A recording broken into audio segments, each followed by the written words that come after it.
views, and often really interesting things happen because you start with a position and then by the end of the debate you find actually, well, I might not have thought about that one. What we need in this country is two new political parties. You should maybe think about doing a 2024 calendar.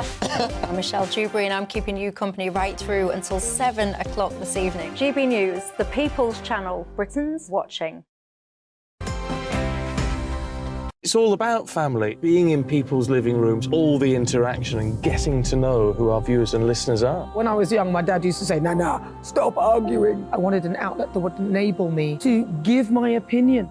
People are going through a really hard time right now, and I know that you don't feel like you're being listened to by the establishment. I came to GB News because it's the People's Channel and I want the audience to have their say on the events of the day. We're dynamic. We do something different. Democracy shows that the wisdom of the nation is in its people. I get to travel to find out what the story is from a personal perspective. The British people aren't fools. We know when we're not being told the full story. We've got to work out how Britain moves forward from this. It's the best country in the world. The establishment had their chance. Now we're here to represent your views. Britain's watching. Britain's watching. Britain's watching. We're proud to be GB News. The People's Channel. Britain's news channel. So Dubes & Co, we tackle the issues of the day with real robust debate, both sides of the fence, battling it out with me in the middle with my forthright opinions and views, and often really interesting things happen because you start with a position and then by the end of the debate you find actually, well, I might not have thought about that one. What we need in this country is two new political parties. You should maybe think about doing a 2024 calendar. I'm Michelle Dewberry and I'm keeping you company right through until 7 o'clock this evening. GB News, the People's Channel, Britain's watching. Join us every night on GB News at 11 p.m. for Headliners, which is 3 top comedians going through the next day's news stories, which is exactly what you need because when the establishment has gone crazy, you need some craziness to make sense of it. So join us 11 p.m. every night on GB News, the People's Channel, Britain's news channel. Join me, Camilla Tominey, on Sunday mornings from 9:30, taking the politicians to task and breaking out of SW1 to see how their decisions are affecting you across the UK. Bursting the Westminster bubble every Sunday morning, only on GB News, the People's Channel. Britain's watching. I'm Andrew Doyle.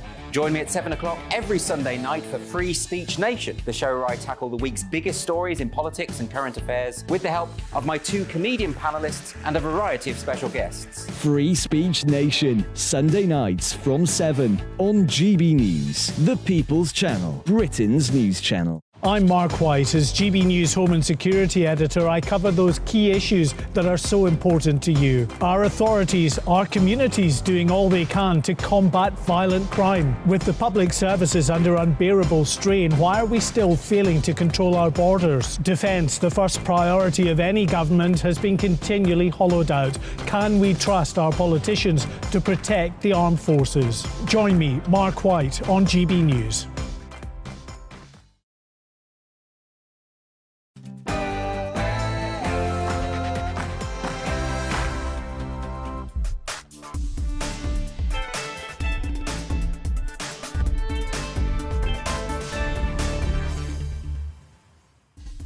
Hello and welcome. This is Calvin's Common Sense Crusade with me, the Reverend Calvin Robinson, on your TV, online and on your wireless. Today we will be discussing the future of conservatism with author and speaker Sebastian Morello, the parents' anger at the school in Norfolk teaching pupils as young as 7 years old that they can be pan-gender, whatever that is.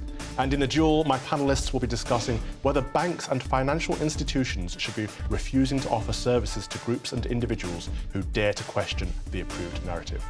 Connor Tomlinson is my sidekick today. What's your 10-second take, Connor? I think you're going to see it happen more and more often due to ESG scores because they're trying to moralise the market, and hopefully this dispels the more liberal members of the anti-woke coalition of that there is such a thing as a neutral institution. And we know that S in ESG stands for Satanist. Dennis McShane, my nemesis today. What's your 10-second thought? Completely agree. Time to get rid of that idea of neutral institutions. I had a bank account with a very Labour-supportive cooperative bank. They took it off me, just closed it for no reason. Maybe I become too right-wing at the time. Scandalous. But before all that, here is the news with Ray Addison.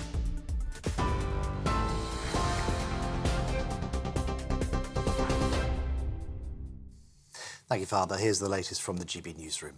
Philip Schofield says he's agreed to step down from ITV's flagship daytime show this morning with immediate effect. ITV has confirmed he won't be returning despite 2 decades at the helm, with last Thursday's episode being his final appearance. Co-host Holly Willoughby will not be leaving. She's responded by saying that the sofa won't feel the same without him. Mr. Schofield posted on social media saying he wanted to protect the show that he loved. It's after his brother, Timothy Schofield, was jailed for 12 years after being convicted of child sex offences. World leaders have welcomed Ukraine's president to the G7 summit in Japan. Good to see you. How are you? Yeah, I'm all right, thanks. Bye, guys. Volodymyr Zelensky met with Prime Minister Rishi Sunak, who said the invite demonstrated the international community's steadfast support for Ukraine against Russian aggression. French President Emmanuel Macron described his presence as a game-changer towards peace. Well, it's as the White House approved plans to provide F-16 fighter jets to Ukraine and to train its pilots as well. President Zelensky has repeatedly lobbied Western allies for air support and hailed the move as historic. He says it will greatly enhance Ukraine's army in the sky. The plans are expected to be rolled out in the coming months. Russia says it carries colossal risks for the West. Well, meanwhile, the head of Russia's Wagner mercenary group is claiming full control of the eastern Ukrainian city of Bakhmut. It's been the focus of the longest and bloodiest battle of the war. Ukraine's deputy defence minister saying that the situation is critical but denies the city has fallen. The leader of the group, which the UK plans to declare as a terrorist organisation, said its forces will withdraw next week for rest and retraining. Well, counting is continuing in the local elections in Northern Ireland, with around 30 seats left to declare. Sinn Féin has made strong gains and is on course to become the largest party in local government, with 137 councillors so far. The DUP currently has 117 and the Alliance Party 61. It's the first electoral test for the parties since last year's Assembly elections, and it takes place against the backdrop of the Stormont stalemate. Well, earlier on, a man scaled the front of the BBC building in central London in protest against a historic statue. He's been seen hammering at the Prospero and Ariel statue, which has been on display since 1933. Police and rescue teams have been there negotiating with him. Campaigners have been calling for the statue's removal, as its sculptor, Eric Gill, admitted in his diaries that he had sexually abused his daughters. This is GB News. We'll bring you more as it happens. So let's get back to Father Calvin.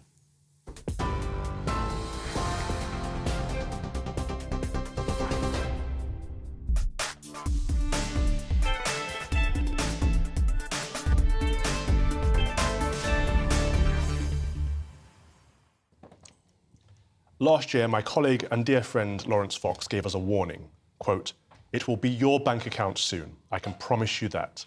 With no reason given, that's it. There are extremely dark forces at play in this mirage of a democracy that we thought we lived in. Wake up."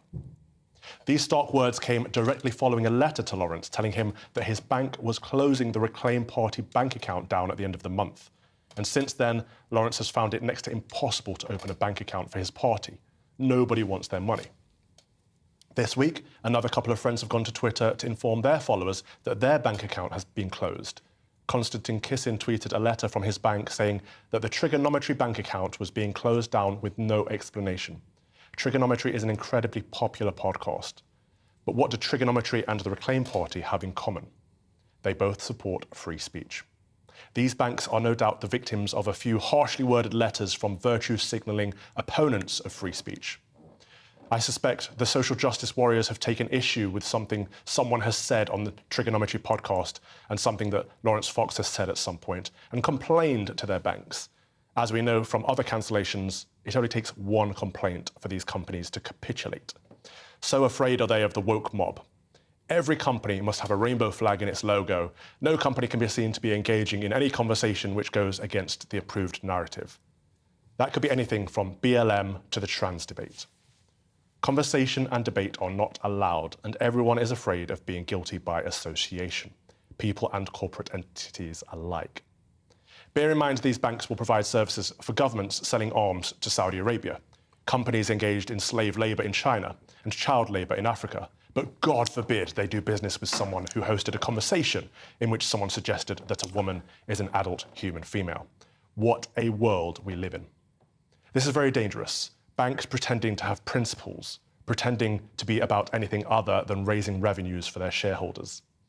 Let this be a warning to all of us. We cannot trust big banks any more than any other big business or big government.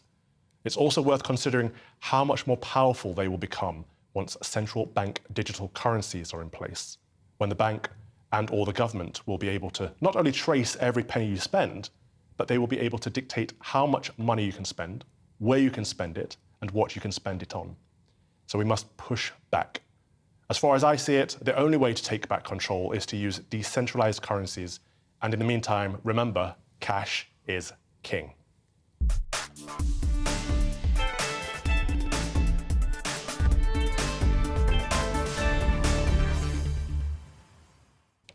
This decision to remove a bank account from the Trigonometry podcast was taken by Tide Business. This afternoon, a social media backlash. Tide resulted in tweeting to say that they are sorry and investigating this as a matter of the highest priority. So has the tide turned? This leads us to this week's Jewel.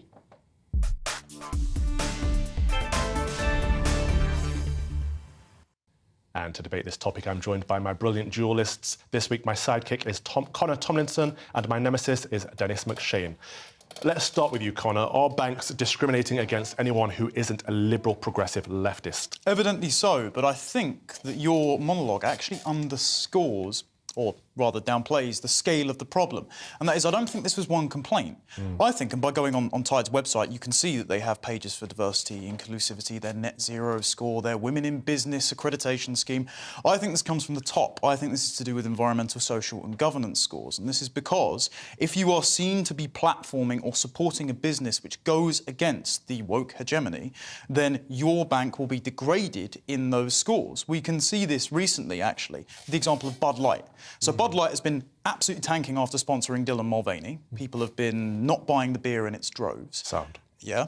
Well, this is actually a good lesson for us, because now they have been deranked in something called the Corporate Equality Index. This is something by the Human Rights Campaign, the world's largest LGBT lobby group, which has 400 different companies signed onto it, NGOs, banks, 200-odd law firms. And if you do things like appoint LGBT board members, put pronouns in bios and sponsor your employee sex change surgeries, then you get subsidies from hedge funds like BlackRock. They have now withdrawn the perfect score for Anheuser-Busch for not coming down on Dylan Mulvaney hard enough, and so they're going to be getting less money. So there is a financial incentive here for them to double down on sponsoring people like Dylan Mulvaney and debanking people like Konstantin Kisin. They're literally incentivizing wokeness. It sounds like a social credit score for companies. It exactly explicitly is. In the words of Larry Fink, the CEO of BlackRock, it's an insurance mechanism against get woke, go broke. Dennis, is it the place of companies to be doing this? They're trying to shape culture, essentially. They always have. As I said at the beginning, I've had my bank accounts in my lifetime closed twice. Once by the very conservative, I won't say right-wing, establishment Lloyds Bank, no excuse, no reason given, and then by the cooperative bank, which I think would fall into your definition of a woke bank. Again, no reason given. As far as I can see, J.K. Rowling's bank accounts haven't been closed, even though she is number one enemy of many people. And I don't think that the majority of right-wing parties, right-wing papers, right-wing journalists, right-wing editorials who form the vast majority, what I call the right woke, the rightist vote wokes, are facing any of these difficulties. I'm glad social media used to... I've never heard of Tide, and I hate to admit I've never heard of trigonometry. Trigonometry is fantastic. Oh, well, I'll take your word. And they're not right or left. They interview everyone. I know. I did check on that. Yeah. You're absolutely right. Who knows? It might even have me on it one day. The BBC's banned me, but I still have to pay my licence fee.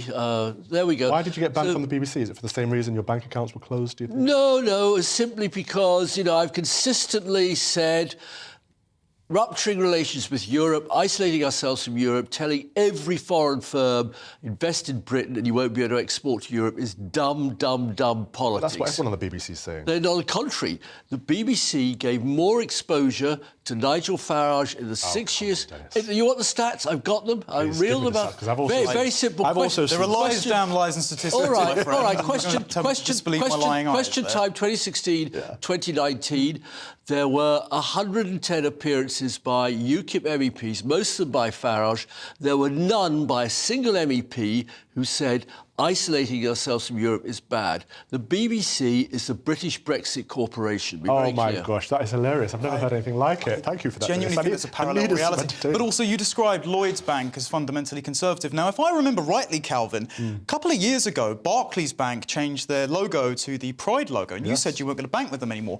Lloyds Bank actually replied to you and asked you, would you like to come over and bank with us? And they did the same thing. I forgot about that, yeah, exactly. Well, I didn't. See, elephants never forget. It's the years. See, the point being, all of these banks are signed on to this ESG score, and the diversity brigade, whether that's the trans ideology issue, whether that's conceptualising the whole world as a patriarchy that's held women back, that is baked into ESG scores. And Lloyds Bank were one of the banks that signed on to this. So it's not that they're conservative. They're all in agreement here. There's a few things about that that worry me. One is that they only ever do this in the West. Lloyds, Barclays, etc. They'll put the gay flag in their logo over here. They won't do it in Saudi Arabia or in Dubai or anywhere like that, will they? So it's double standards. But the bigger issue here is that, yes, trigonometry will probably get their bank account restored because there's a lot of social pressure and they're not actually right-wing because they are centrist dads.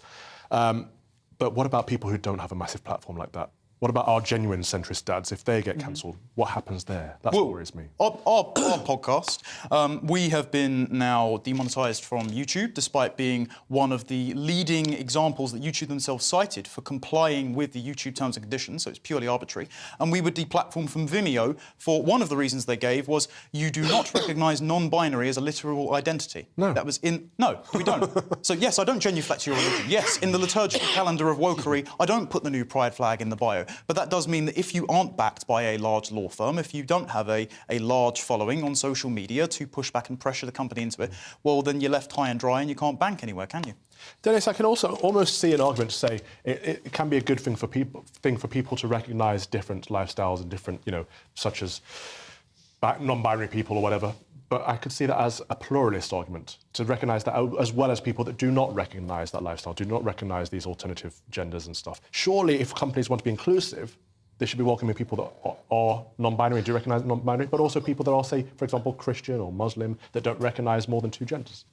I certainly think that every faith should be protected. And as far as I know, I mean, faith in the business of all communities is very, very powerful, very strong, and it's going for it. I don't really know why banks are even bothering with this. I mean, the Romans had a great saying, pecunia non olet, money doesn't smell. And believe me, if banks are turning away people's money, good people's money, other smarter banks will take it and make it fructify for their own profit and for the sake of their clients. So I am all for a little bit of a debate. So you said earlier on, it was Connor or it was you, Calvin, that cash would soon disappear. I find it quite hard today to buy anything with cash. I don't like it. For small things, a newspaper, a McDonald's or something.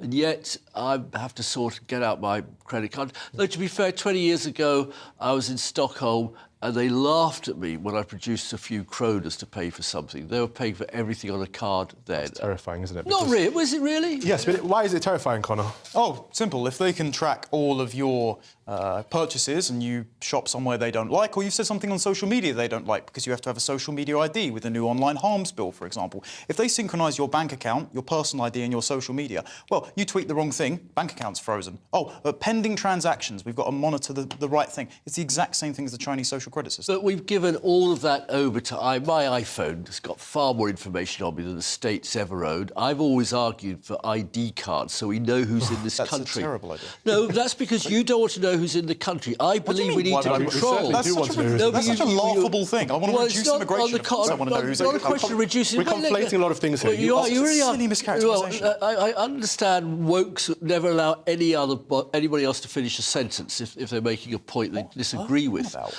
So I'm just saying that there is an example in which today's anti-woke brigade stopped Britain. The law was passed in 2006. It was rolled out, should have appeared, it was being rolled out by the Home Office. The Great Blob stopped it happening. Yeah. And as a result, nobody in this country knows who's in Britain. The rest of the world do have ID cards, and you know who's in the country. Well, I'm glad we listened to the end of that sentence. We do agree that we need to know who's in the country, but I don't think any of us on this side of the panel would agree that we need to have ID cards. It's the wrong solution to the right problem. Thank you, both Connor and Dennis, for that in the duel. Now, this week's duel is also the subject of this week's Twitter poll, and I'm asking, with the UK government and the Bank of England pushing for central bank digital currencies, how do we avoid the potential threats to freedom they bring? A, cash is king, or B, Bitcoin fixes this. Head over to Twitter to vote, and you can email your thoughts to gbviews@gbnews.uk or by tweeting at GBNews. Plenty more to come this evening on my Common Sense Crusade. Next, we will be discussing the author and senior editor of the European Conservative, Sebastian Morello's take on the NatCon conference. It's all about family, being in people's living rooms, all the interaction and getting to know who our viewers and listeners are. When I was young, my dad used to say, "Nana, stop arguing." I wanted an outlet that would enable me to give my opinion. People are going through a really hard time right now, and I know that you don't feel like you're being listened to by the establishment. I came to GB News because it's the People's Channel, and I want the audience to have their say on the events of the day. We're dynamic. We do something different. Democracy shows that the wisdom of the nation is in its people. I get to travel to find out what the story is from a personal perspective. The British people aren't fools. We know when we're not being told the full story. We've got to work out how Britain moves forward from this. It's the best country in the world. The establishment had their chance. Now we're here to represent your views. Britain's watching. Britain's watching. Britain's watching. We're proud to be GB News, The People's Channel. Britain's news channel. So Jubes & Co, we tackle the issues of the day with real robust debate, both sides of the fence, battling it out with me in the middle with my forthright opinions and views. And often really interesting things happen because you start with a position and then by the end of the debate you find actually, well, I might not have thought about that one. What we need in this country is two new political parties. You should maybe think about doing a 2024 calendar. I'm Michelle Dewberry and I'm keeping you company right through until 7 o'clock this evening. GB News, the People's Channel, Britain's watching. Join us every night on GB News at 11 p.m. for Headliners, which is 3 top comedians going through the next day's news stories, which is exactly what you need, because when the establishment has gone crazy, you need some craziness to make sense of it. So join us 11 p.m. every night on GB News, the People's Channel, Britain's news channel. Join me, Camilla Tominey, on Sunday mornings from 9:30, taking the politicians to task and breaking out of SW1 to see how their decisions are affecting you across the UK. Bursting the Westminster bubble every Sunday morning, only on GB News, the People's Channel. Britain's watching.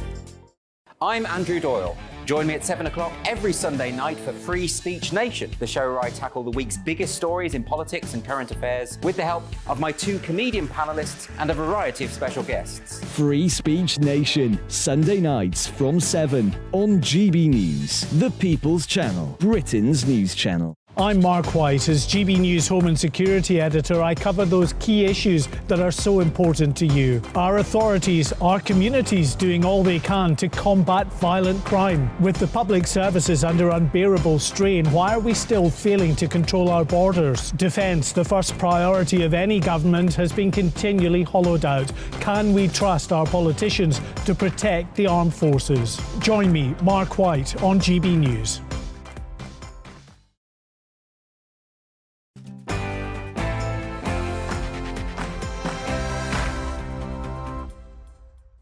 Welcome back to the Common Sense Crusade with me, the Reverend Calvin Robinson, on your TV, online and on your wireless. Now, anyone interested in politics will not have failed to notice the National Conservatism Conference in Westminster. NatCon, as it's known, is essentially an import from the US, and it's attended by a number of right-of-centre academics, theorists and politicians, most of whom envisage a future of conservatism based on nation, independence and tradition. One of the standout speakers at the event was Sebastian Morello, the senior editor at the European Conservative, and he joins me now. Hi, Sebastian. Thank you for joining. I understand we were supposed to be on the same panel, but I was flying out to the States at the time. How did it go? Yeah.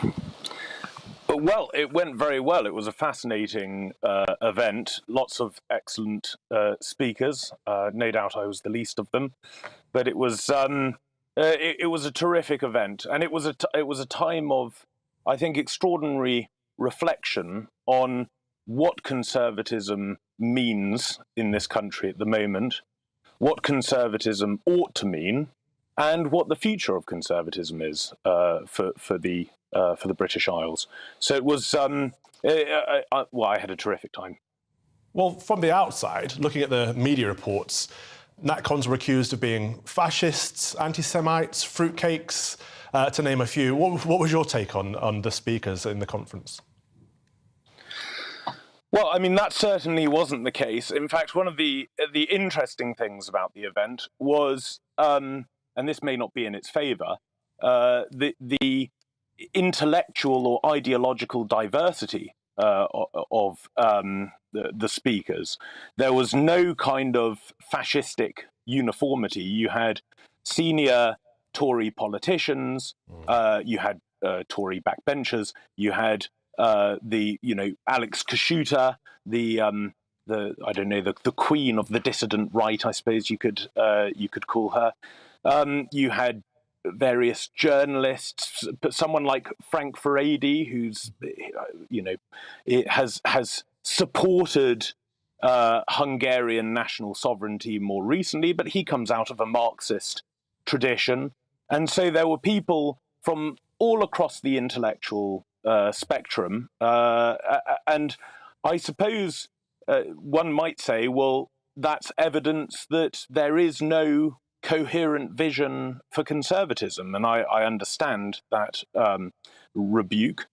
But actually, I think it also shows that the conference wanted to bring together people who simply shared an intuition that the country is in a crisis, that the country doesn't have a vision, that it's in both a moral, political, and in fact also a spiritual crisis. Yeah.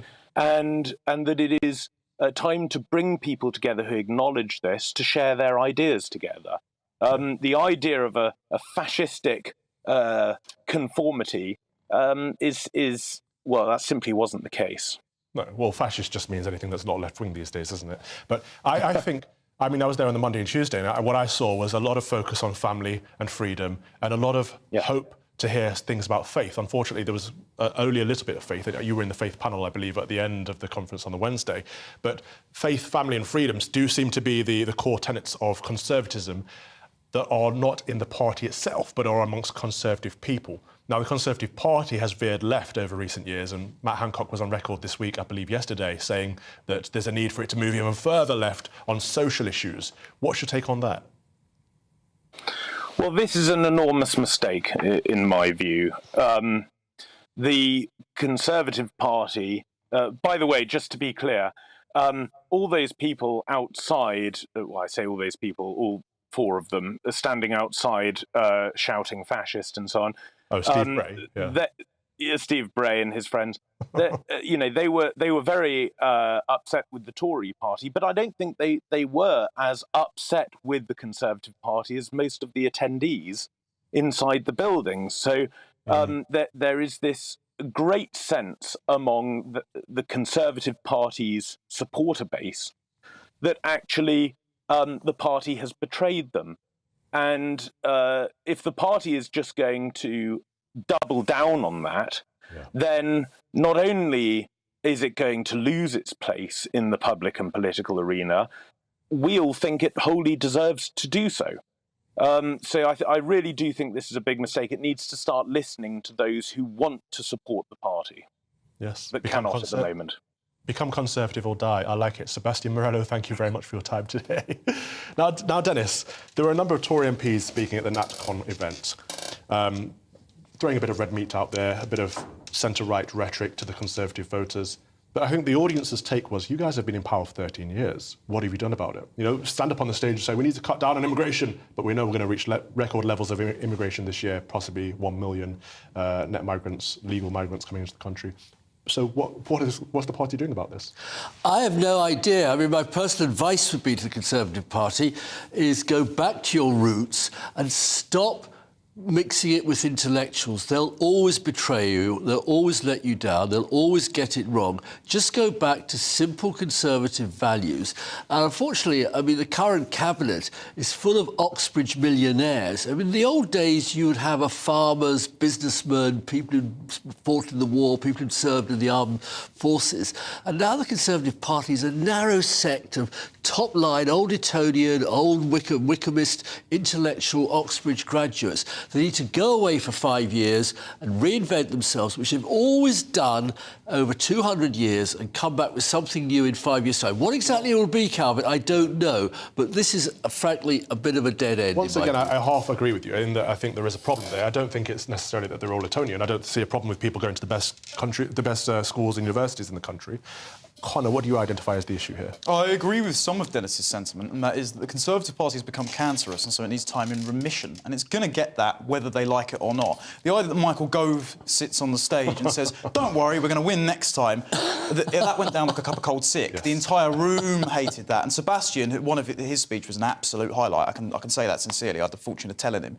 He's correct. Like, the room was in almost unanimous agreement with Steve Bray, not in the direction the party should go, but in that the party has betrayed us. And so I actually don't think it's the intellectuals that will lead them astray, because I had some friends that are speaking. The intellectuals were proper Conservatives. The Conservative Party members that got up there and didn't even have the dignity to actually stay and listen to some of the other speeches, they're the Liberals, and they are what is wrong with the Conservatives, and that is why they'll lose. Good analysis. OK, thank you. Moving on now to Oxford University's Vice-Chancellor, who has defended the right for feminist Kathleen Stock to speak there as a matter of freedom of speech. Earlier this month, it was announced the Oxford Union is to offer welfare resources to students attending a talk by Professor Stock, who quit her job as a lecturer at the University of Sussex after being targeted by activists over her views on gender identity. I'd like to bring my dualist in on this, because Kathleen Stock is what I would call gender critical, right?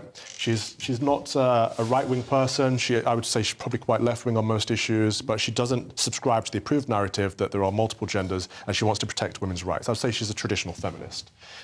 I don't know why students would need special welfare resources to hear her speak. That worries me. But what worries me is the idea you go to the Oxford Union and you don't get a drink and then another drink and then a third drink, and you have to go off to some compulsory, what did you call it, gender neutrality advisory services? Yeah. Oh, God. Well, they're not going to produce another Prime Minister for 100 years if they go down that road.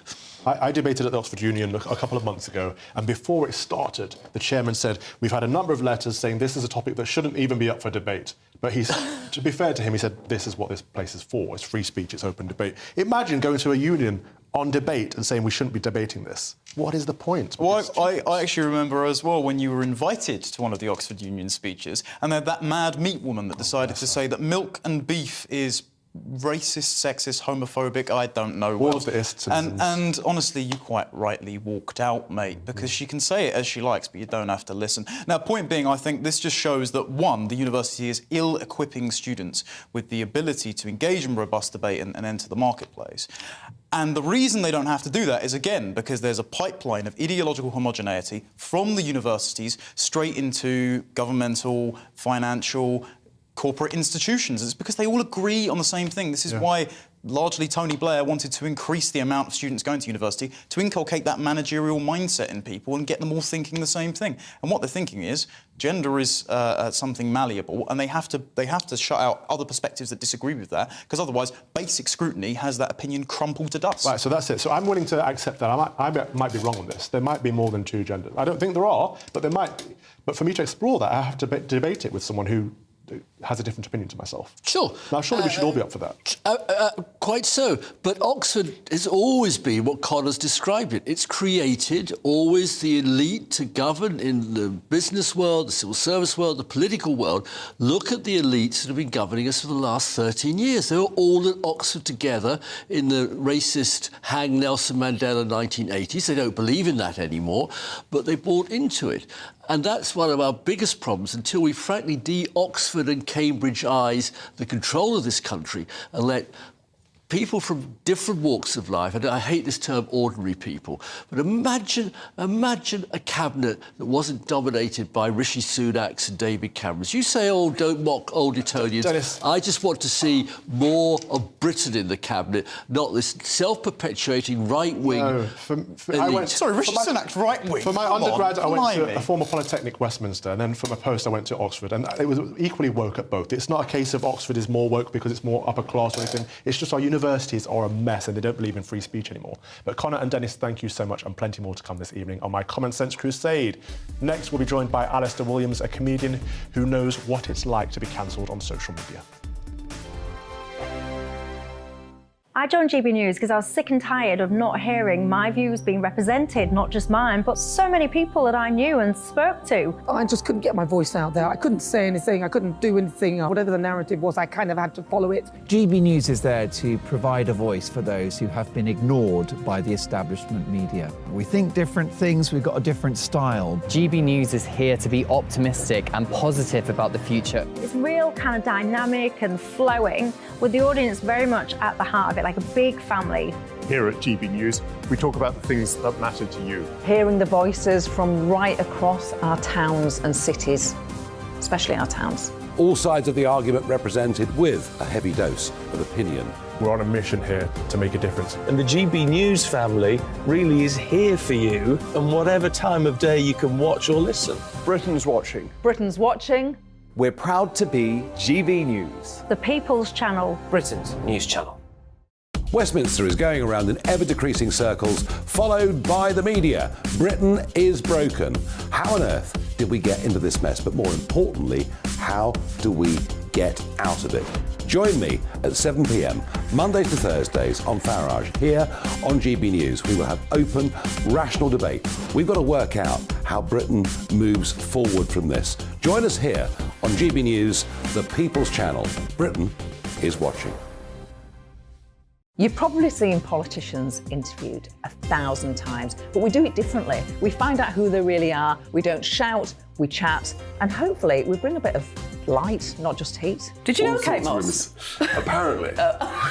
Do you have a pair of jeans or a pair of jeans? No, of course I don't. What would I do with them? My friends are like, oh my God, what's she doing now? Join me every Sunday at 6 for Gloria Meets, only on GB News, the People's Channel, Britain's news channel. I'm Simon Evans. Join me on GB News for Headliners at 11 p.m. What's the scoop? I'll be joined by two of the country's top comedians. That's right. As we take a look at tomorrow's newspapers tonight. We're going to get into trouble. If it's a big story, we'll be covering it. Spill some tea on him. There we go. But we'll also have some fun. I wouldn't stick up a bank.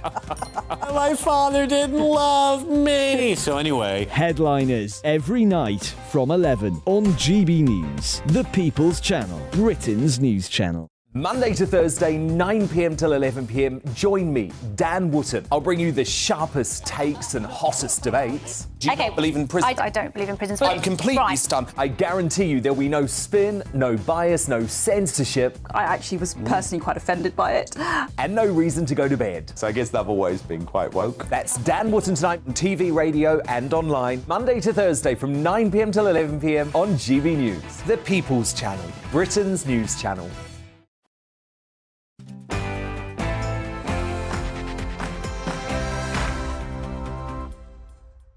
Welcome back. I started the show tonight talking about how banks are taking the high ground and cancelling accounts of podcasters and broadcasters who dare to challenge the approved narrative. Well, my next guest knows all about being cancelled. On social media, Alistair Williams labels himself as a real comedian and a soldier of God. Recently, he found his material too much for YouTube, though, as it was removed. Alistair joins me now. Alistair, welcome to the show. Tell us a joke.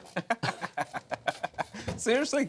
Yeah. No, you don't want me to tell you a joke here. You'll be removed from YouTube, you'll be taken off air. You want me to behave myself, I'll imagine. Yeah, I apologise. It's just one thing that I know comedians are always asked. Fine, yeah, yes, no, fine. But what happened? What's your story? Well, interestingly with me, I would say, when you look at someone that's been cancelled, there's often something they said that was offensive to people. There's not actually a group of people that are offended about anything that I've said or done. You know, people have always enjoyed my work. Yet, my stuff is removed from YouTube. You can't really find me doing comedy much anymore. And I think it might be the fact that I don't really offend people and I don't really divide people and I won't really pick on people. I think that's what perhaps the establishment don't like about me, maybe. And your stuff got removed from YouTube? Yep, you can't find my channel on YouTube anymore. You can find me... Oh, I do have a new YouTube channel called Alistair Williams is Banned, but it's quite hard to find that one. Okay. So you can still find my stuff out there for connoisseurs of my work, but in general terms, it's quite difficult to find me or my material. And what do you think is happening in the comedy scene in general that we're seeing this divide between comedians that are just sticking to the narrative and getting all the top jobs and the comedians that are cancelled and end up on GB News?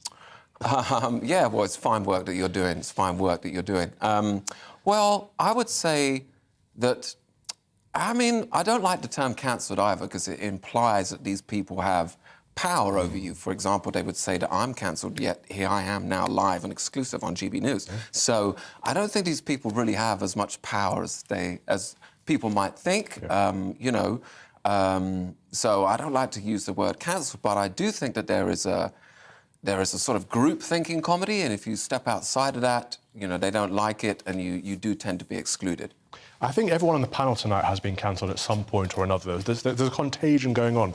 Your channel got deplatformed or We were demonetised. demonetised from YouTube and deplatformed from Vimeo, yes. But of course, the whole reason that Lotus Eaters exist is because Carl was cancelled from mainstream content a long while ago. Yeah, he's had loads of YouTube channels arbitrarily cut down and demonetised as well. So we actually had to build our own website infrastructure that's completely non-reliant on other web servers as well. The lengths we'd had to go to just to exist is ludicrous. And Dennis, the BBC hates you, we've established that, but it's not because you're woke.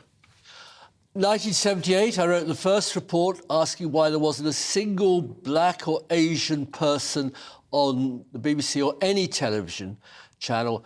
Bernard Levin, then a very famous, most famous commentator in the land, devoted a whole column in the Times to my noddy language and ridiculous ideas, the idea that people should be on the television in terms of the colour of their skin. I am proud that we broke that barrier. We were, if they want to call me woke, Calvin, call me woke. Here you are sitting here, thanks to me. So there we are. Well, thank you very much for getting me this job, Dennis. I really appreciate you unleashing my potential. But I do like people coming on TV and expressing silly ideas. This is why I invite you on, Dennis, because I believe in diversity of thought and opinion, right? And you know, people often say, why has Calvin got this platform? Why is he allowed to express this opinion? Because people share this opinion, and we should be able to explore them. That's the whole idea behind this, and why we're doing something different on GB News. But I want to get also, Alistair, to your faith journey, because you said you're a soldier of God. Did you in your? I mean, very much so. Yeah, that's. It's quite interesting how people that are cancelled often find their way to God.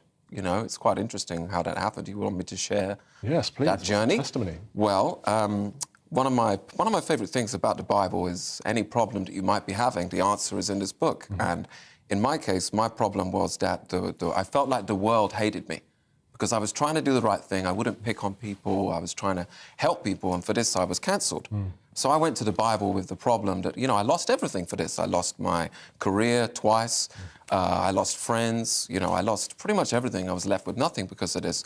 So I went to the Bible feeling like the world hated me, and that was my problem. And I thought the Bible's not going to have anything for this. And Jesus said, if the world hates you, remember that it hated me first. Yes. And I realized that this is true. Jesus is a man that walked around helping people and healing people, and they crucified him. So if that's the way Jesus behaved and the world hated him, if the world hates you, perhaps you're following the same path as Christ. And this changed my life, and more advice from the Bible changed my life, because I felt like I lost everything for doing the right thing. And Jesus asked the readers a question. He said, well, is it better to suffer for doing the right thing, or is it better to suffer for doing the wrong thing? And again, this changed my life. This changed my opinion. I no longer moan about being cancelled. You know, I rejoice in the suffering that I experienced because I refused to conform to the world.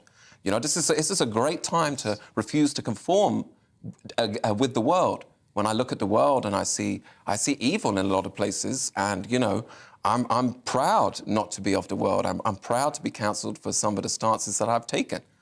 Here, here, St. Athanasius, if the world hates the truth, then I hate the world. I know what that means, but I'm in. There's a lot of power behind that, isn't there, Connor? I think there's a lot of connections here between people that are cancelled or maybe deplatformed in some way and being on a faith journey and finding the truth and clinging on to that truth at all costs. No, absolutely. I mean, so I went through my edgy 13-year-old atheist phase and came back round to it because I had a... Can't imagine you being edgy. Never, Calvin. Yeah, I had a bit of cancellation at university coinciding with the breakdown of an then intimate relationship, and I found myself going back into philosophy and eventually theology, and something that stuck with me, actually, that's something similar to what Alistair has said, is that the followers of Christ are vindicated by the lack of virtue that their enemies demonstrate. And those who oppose you often, they can imbue you with a sense of righteousness that you seem to be walking along the right path. You can existentially figure it out. And so I feel hopefully emboldened in my mission to try and tell the truth to people in proximity towards the truth, capital T's. Yes. Dennis, I don't know your faith background, but do you... Oh, cradle Catholic, I mean, Polish father, Irish, Scottish mother, you can't get more Catholic than that. And the trouble is that faith is plural. The Bible belongs to many different faiths, and each read and have read into it over centuries very different things with very, very bad, problematic outcomes. I'm not sure I agreed with a single word you just said, but go on, break it down. Well, absolutely. You want me to go through discrimination against Irish Catholics in Ireland until, in my lifetime, relatively recently? I can. We're not interested in that. But well, that's cultural, not scriptural. No, oh, yes, it is done in the name of faith. Look at what happens in Iran. Look at what happens in certain majority Muslim countries. Look at Modi now imposing Hindutva. That is the political ideology of the Hindu religion to oppress and damage Muslim Indians. That is a question we have to face. So faith is at the service of the people, not of ideology. Let's not get into Hinduism again. That got me in trouble last time. Alistair, a message out there for your supporters and your fans and followers and people that, or maybe people that want to do something similar to what you do and feel they are afraid of being cancelled or they're afraid of speaking the truth. Listen, step out there, do what's in your heart. You know, it's not possible for them to cancel you to the extent that they want you to believe that they can. You know, like, it might be more difficult to find my work, but ultimately, if God decides to raise me up, which one of them is going to stop him? You know, like, as a man of faith, I believe that God is in charge of everything that's going on in this world. And if he decides to raise me up, raised up I shall be. And, you know, it gives you a great strength. When your strength comes from Christ, no man may take it. Amen. You know? Amen. Thank you, brother. You're welcome. Thank you, Alistair Williams. And thank you to my panellists as well, my dualists this week, Connor and Dennis, my sidekick and my nemesis.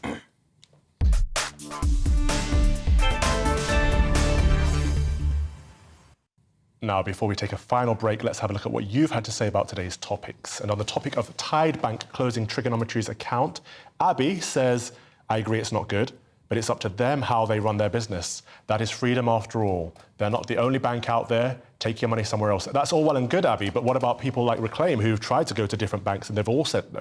And if you need a bank to operate in the world, is it just their business? I don't think it is.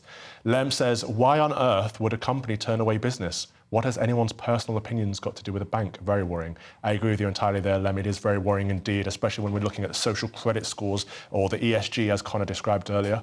And finally, on this from Sonny, of all the things big business do, this is the thing that upsets you the most. No, it's not. It's just one thing that I'm talking about right now. He says, I prefer to see presenters raging about record profits and redundancies during a cost of living crisis. Well, Sonny, the good thing about having a programme is I can talk about many different things at many different times. And I've talked about redundancies, I've talked about record profits, I've talked about the cost of living. But right now, I'm talking about people getting cancelled. I can do that. Thank you for all of your messages, and please do continue to send them in. Coming up in the final part of my Common Sense Crusade this week, I'll be telling you about parents who are outraged at a school in Norfolk where 7-year-olds are apparently being told they might be pangender, whatever the heck that is.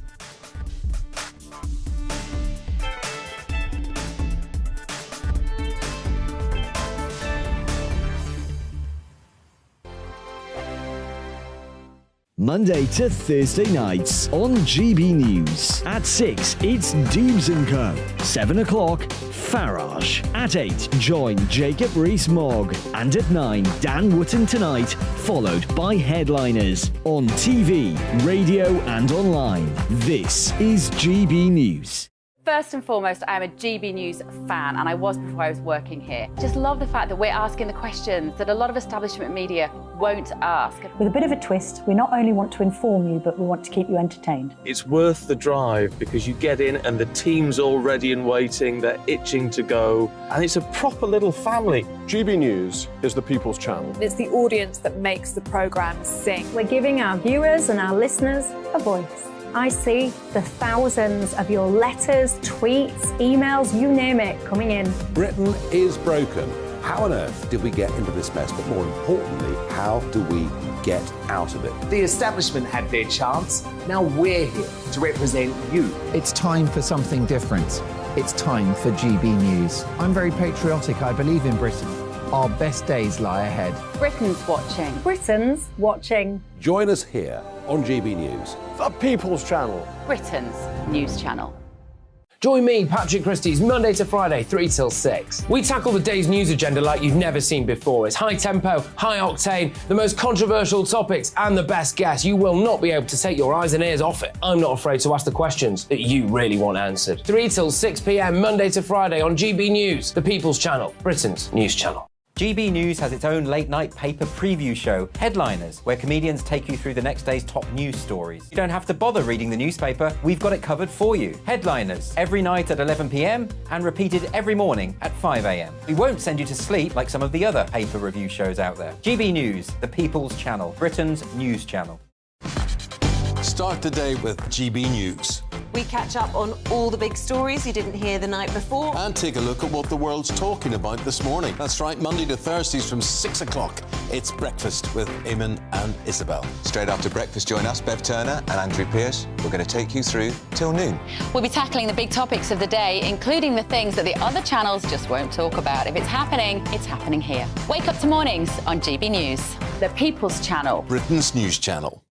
I'm Jacob Rees-Mogg, the Member of Parliament for North East Somerset and a former government minister. For years, I've walked the corridors of power in both Westminster and the City of London. We need to have the arguments, the discussions on how we make it better. Crop failures, famine, war, suffering on a scale completely unimaginable. We are putting the cart before the horse. As Charles I said at the scaffold, he was the true defender of liberty. Yeah, I've completely derailed the conversation. Join me Monday to Thursday at 8 p.m. on GB News, Britain's news channel.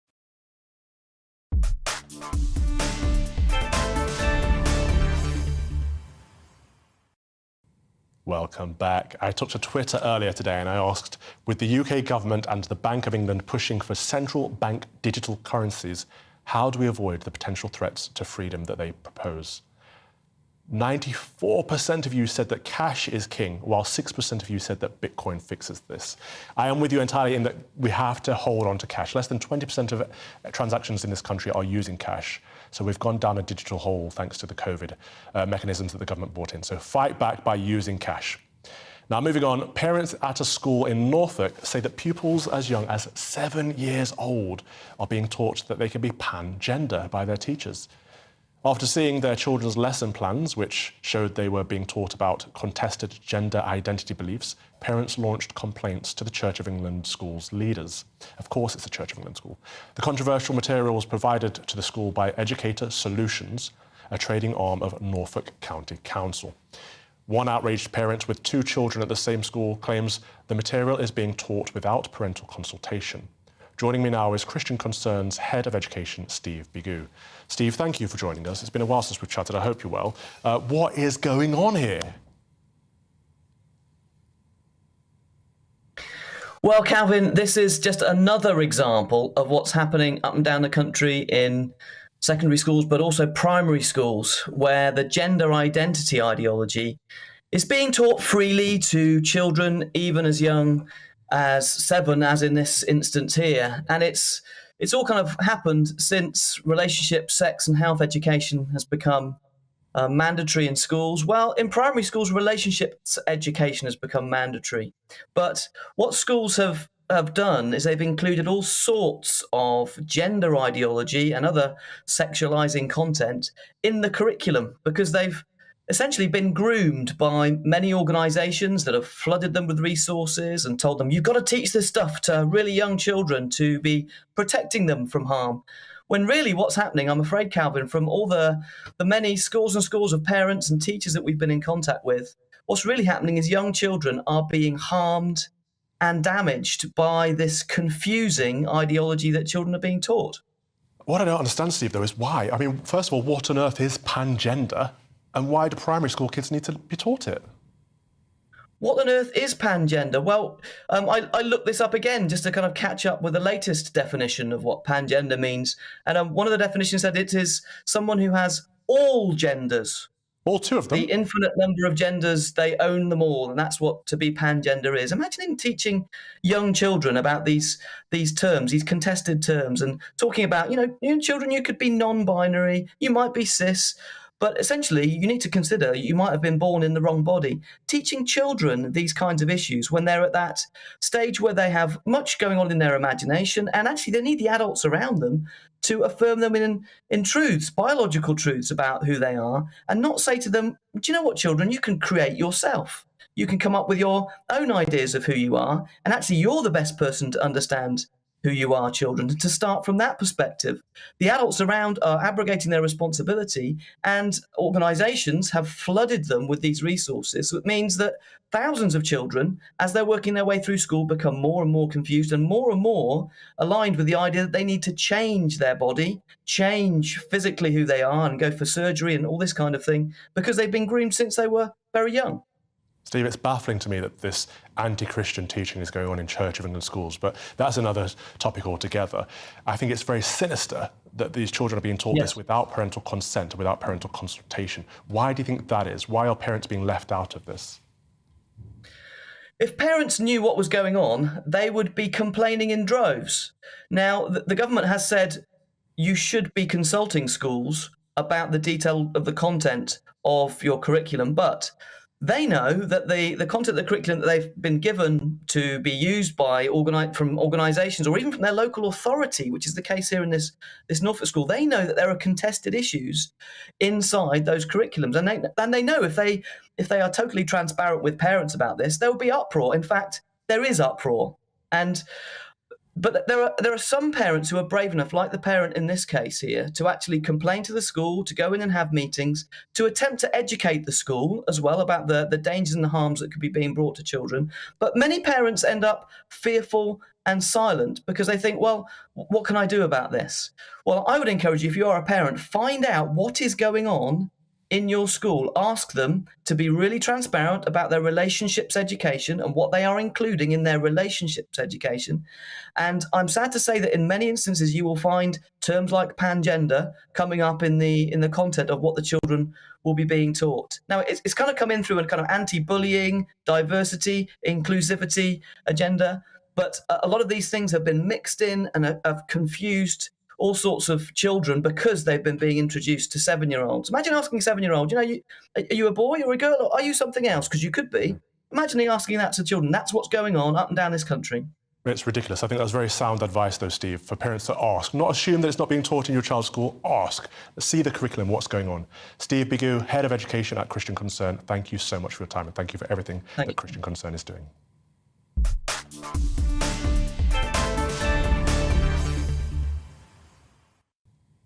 Each week on the show, we like to end with our closing prayer, and since we are post-Vespers, here is the collect for Sunday after Ascension Day.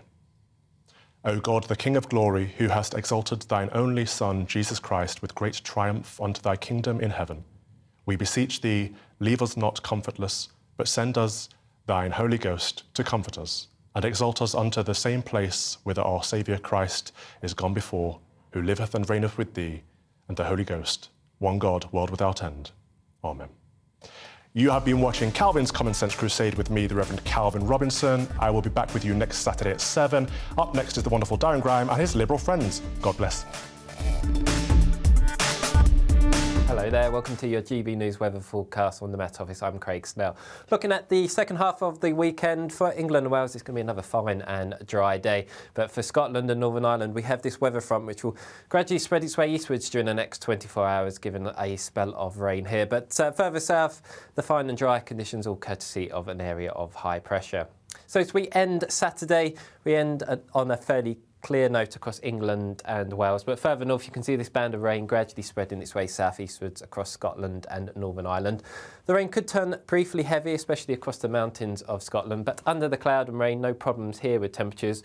Further south, it could turn quite chilly for the time of year, especially across some prone spots of the Midlands and Wales. But that really sets us up for another fine day across England and Wales. Could just see some low cloud from time to time, just affecting some eastern coasts, but really the cloudiest skies reserved for Scotland and Northern Ireland. The rain will weaken as we approach the afternoon. That may allow some brightness to develop, but on the whole, better the sunshine further south, where here we'll see temperatures reaching 21 or 22 degrees.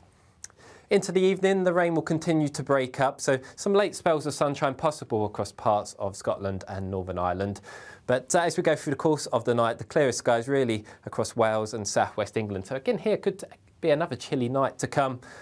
The cloud remaining thickest across eastern Scotland, and as we approach Monday morning, again, we could still see some patchy outbreaks of rain. But for most on Monday, we do start the new working week on a fairly